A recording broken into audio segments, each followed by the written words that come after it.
నకిలీ నోట్లు అచ్చుగుద్దే వాళ్ళు ఉన్నారు. కానీ ఇది అంతకు మించి కళ్యాణదుర్గం నకిలీ ఈ స్టాంప్ స్కామ్లో సంచలన విషయాలు వెలుగు చూస్తున్నాయి.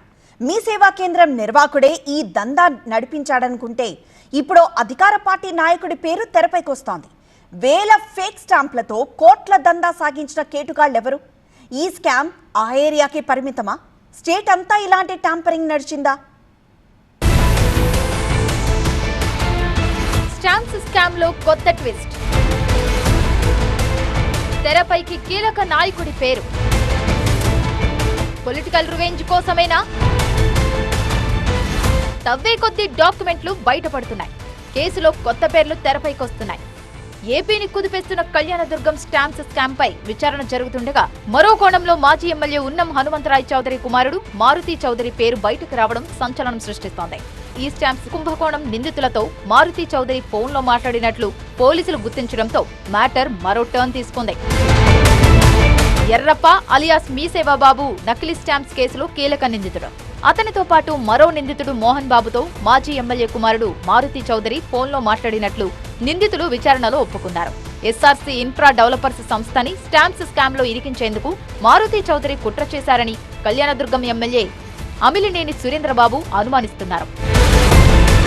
నకిలీ స్టాంప్స్ కుంభకోణం నిందితులు ఎర్రప్ప, మోహన్ బాబు నుంచి ఎస్ఆర్సీ ఇన్ఫ్రా డెవలపర్స్ కి చెందిన ఖాళీ ఈ స్టాంప్ పేపర్లను ఉన్న మారుతి చౌదరి ఎందుకు తీసుకున్నారనే దానిపై పోలీసులు ఆరా తీస్తున్నారు.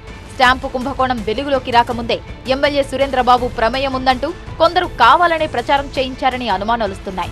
ఆ కుట్రలో భాగంగానే తమ సంస్థ ఖాళీ ఈ స్టాంప్ పేపర్లు బయటకొచ్చాయని అనుమానం వ్యక్తం చేశారు కళ్యాణదుర్గం ఎమ్మెల్యే.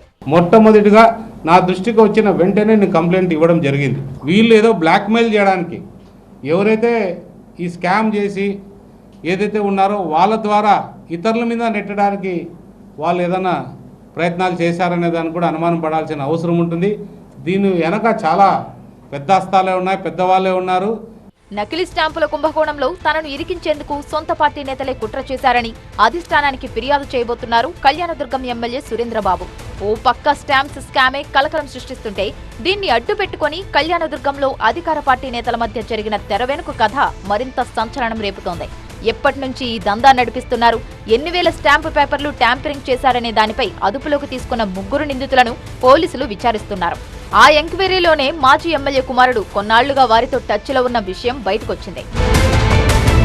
నకిలీ ఈ స్టాంప్స్ కేసులో కీలకంగా వ్యవహరించిన మీసేవా బాబు అలియాస్ ఎర్రప్ప ఇప్పటిదాకా 13,000 డూప్లికేట్ స్టాంప్స్ అమ్మినట్లు పోలీసులు గుర్తించారు. 200 విలువ చేసే ఈ స్టాంప్స్ పేపర్స్ నుంచి ₹1,00,000 విలువ చేసే స్టాంపు పేపర్ల దాకా ట్యాంపరింగ్ జరిగినట్లు పోలీసుల విచారణలో తేలింది. నిందితుడు ఎర్రప్ప బ్యాంకు ఖాతాలో 2 కోట్ల బ్యాలెన్స్ ఉందనే వార్తలతో అతని భార్య భార్గవి బ్యాంకు ఖాతాలపైన పోలీసులు ఆరా తీస్తున్నారు. మీ సేవా కేంద్రంతో పాటు ఎర్రప్ప ఇంట్లో కీలక పత్రాలు, రబ్బర్ స్టాంపుల్ని స్వాధీనం చేసుకున్నారు. 5 ఏళ్లుగా మీసేవా బాబు నుంచి కొనుగోలు చేసిన ఈ స్టాంప్ పేపర్స్ నకిలీవని తేలడంతో బాధితులు నెత్తి నోరు బాదుకుంటున్నారు. మీ సేవా కేంద్రంలో ఫోటోషాప్ సాయంతో నకిలీ ఈ స్టాంపులు ముద్రించి కోట్ల రూపాయలు కొల్లగొట్టాడు కన్నింగ్ ఎర్రప్ప.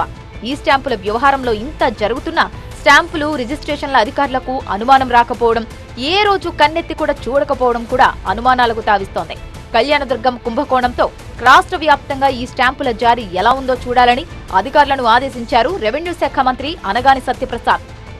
ఎమ్మెల్యే అమిలినేని సురేంద్రబాబుకు చెందిన ఎస్ఆర్సీ ఇన్ఫ్రా సంస్థ అనుమానంతో ఈ స్టాంపులను పరిశీలించినప్పుడు ఈ మోసం వెలుగు చూసింది. ఆ సంస్థ కొనుగోలు చేసిన 436 స్టాంపుల్లో 19 నకిలీవని గుర్తించారు. వీటి విలువ 23 లక్షల రూపాయలుగా నిర్ధారించారు. దీంతో ఎస్ఆర్సీ సంస్థ ప్రతినిధులు ఈ నెల 22న పోలీసులకు ఫిర్యాదు చేశారు. దీంతో కళ్యాణదుర్గం పోలీసులు ఎర్రప్ప దంపతులతో పాటు మీ సేవలో పనిచేసే మోహన్ ని అదుపులోకి తీసుకుని ప్రశ్నిస్తున్నారు. ఎర్రప్ప 2020 నుంచి 13,000కు పైగా ఈ స్టాంపులు జారీ చేసినట్లు పోలీసులు గుర్తించారు. ఎర్రప్ప నకిలీ ఈ స్టాంపుల వ్యవహారాన్ని తొలుత స్టాక్ హోల్డింగ్ కార్పొరేషన్ అధికారులు గుర్తించారని చెబుతున్నారు. ఎర్రప్ప జారీ చేసిన ఈ స్టాంపులు ప్రభుత్వానికి జమైన నగదులో తేడా ఉండటంతో అలర్ట్ అయ్యారు. భారీ ఎత్తున జరిగిన స్కామ్ కావడంతో ఇంకా ఎవరెవరి పాత్ర ఉందనే దానిపై పోలీసులు లోతుగా విచారిస్తున్నారు.